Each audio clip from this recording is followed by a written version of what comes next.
इतनी बेशर्मी हमने कहीं पे भी नहीं देखी कि जब अपनी पार्टी के लोग इन्वॉल्व हो तो तब आप उनको बचाव में उनके रैलियां निकालें। हमने कठुआ में भी सेम चीज़ देखी, उन्नाव में भी सेम चीज़ देखी। इतनी बेशर्मी हम लोगों ने कहीं पे नहीं देखी कि अपने कैडर को रेप के आरोप से बचाने के लिए आप जो है रैलियां निकालते हैं। उन्नाव से लेकर कठुआ तक जिस तरह से महिलाओं पर अत्याचार होते रहे और भारतीय जनता पार्टी के तमाम नेता उनके बचाव में आते रहे, उस पर एक लगातार प्रोटेस्ट होता रहा, पिछले साल भी और इस बार भी। हमारे साथ हैं शहला राशिद। क्या लग रहा है ये जो कॉन्सिक्वेंसेज बढ़ते चले आ रहे हैं? घटना 2017 की है, 2018 में जमकर प्रोटेस्ट हुए, न सिर्फ उन्नाव को लेकर के, कठुआ में जिस तरह की बर्बर एक बच्ची की हत्या हुई, बलात्कार हुआ, उसको लेकर के कुछ बदलता हुआ दिख रहा है या सब पैटर्न वही बना हुआ है? देखिए, ये जो घटना हुई है ये काफ़ी घबरा देने वाली घटना है, ये काफ़ी अलर्ट कर देने वाली अलार्मिंग घटना है, क्योंकि इससे ये साबित हो जाता है कि कोई भी जो आवाज़ उठा रहा है, चाहे वो उसके खिलाफ जुल्म हुआ हो, किसी और के खिलाफ जुल्म हुआ हो, उस पर आवाज़ उठा रहा हो, वो सेफ़ नहीं है। आपने देखा कि व्यापम कांड हुआ, व्यापम कांड में जितने भी विटनेस हैं, जितने भी विसल ब्लोअर हैं, सब लोग जो है एक एक करके मार दिए गए। आरटीआई एक्टिविस्ट से लेके जर्नलिस्ट तक मार दिए गए। ठीक उसी तरह से इस उन्नाव केस को आप देखते हैं, जहाँ जहाँ पर बीजेपी का इन्वॉल्वमेंट होता है वहाँ पे लोग गायब हो जाते हैं, लोग जो है अचानक उनकी हत्या हो जाती है, उनके एक्सीडेंट हो जाते हैं। तो ये सिर्फ मतलब रेप नहीं होता, रेप होता साथ में हत्याकांड होता है। सिर्फ इनका स्कैम नहीं होता, साथ में हत्याकांड होता है पूरा का पूरा। तो ये जो स्थिति बन गई है यहाँ पे, ये जो जहाँ पे बीजेपी का इन्वॉल्वमेंट है वहाँ पे इतना क्राइम है, इतनी क्रिमिनल पार्टी है, मुझे लगता है इसकी जो है सही जांच होनी चाहिए। हालांकि जांच की उम्मीद अब किससे करें, ये भी अपने आप में एक प्रश्न है, क्योंकि उत्तर प्रदेश सरकार जो है उनसे हम लोग एक्सपेक्ट नहीं कर सकते कि वो इसमें एक इम्पार्शियल जांच करे।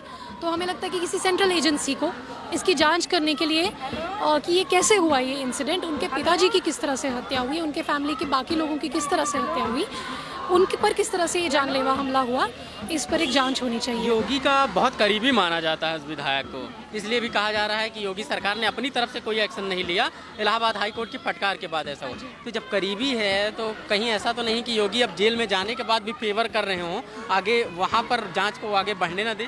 नहीं, हमने देखा है जहाँ पर भी रेप का मामला होता है वहाँ पे हम देखते हैं कि अगर बीजेपी का अपना कैडर इन्वॉल्व हो तो उनकी वो, ये तो न्यायालय का काम है देखना कि वो मासूम है, वो कसूरवार है, वो हम नहीं बोल रहे हैं, लेकिन जहाँ पे भी उनका इन्वॉल्वमेंट होता है तो वो लोग शायद कानून पे विश्वास नहीं रखते हैं। बीजेपी वाले, वो लोग कानून अपने हाथ में लेने के लिए विश्वास रखते हैं कि कोई उनका जेल में है तो जेल तोड़ दो, कोई उनका कोई रेपिस्ट है तो उनको जो है उनके बचाव के लिए रैलियाँ निकाल दो। इनके बचाव के लिए भी रैलियाँ निकाली गई। तो बीजेपी जो है इस मुल्क में कानून को नहीं मानती, कानून व्यवस्था को नहीं मानती, कानून अपने हाथ में लेने के ऊपर विश्वास रखती है। तो ये काफ़ी खतरनाक है। इसका बेटी बचाओ बेटी पढ़ाओ को पहले आप सामाजिक कार्यकर्ता लोग बहुत परिभाषित करते थे कि भाजपा किस तरह आ रही है। आप देखें सोशल मीडिया पे तो एक एक आदमी उसकी अलग मीनिंग निकालने लगा है। क्या सच में ये चीज़ें इस्टेब्लिश कर दी गई हैं कि महिलाएं सुरक्षित नहीं हैं, या फिर ये हर सरकारों की तरह ही उसी तरह का एक आक्रोश है जैसे 2012 में भी हुआ? नहीं, देखिए, महिलाएं, मैं ये नहीं कहूँगी कि किसी भी सरकार को मैं इतना श्रेय नहीं दूंगी कि उनके अंडर जो है महिलाएं एकदम सेफ है, ऐसा कहीं पर भी नहीं है, लेकिन इतना होता है, कम से कम इतनी बेशर्मी हमने कहीं पे भी नहीं देखी कि जब अपनी पार्टी के लोग इन्वॉल्व हो तो तब आप उनको बचाव में उनके रैलियां निकालें। हमने कठुआ में भी सेम चीज़ देखी, उन्नाव में भी सेम चीज़ देखी। इतनी बेशर्मी हम लोगों ने कहीं पे नहीं देखी कि अपने कैडर को रेप के आरोप से बचाने के लिए आप जो है रैलियां निकालते हैं। किस तरह से उसके साथ सॉलिडरिटी में है? देखिए, जैसा जो एक आज के प्रोटेस्ट की जो एक रैलिंग क्राई निकली है वो ये है कि तुम अकेली नहीं हो।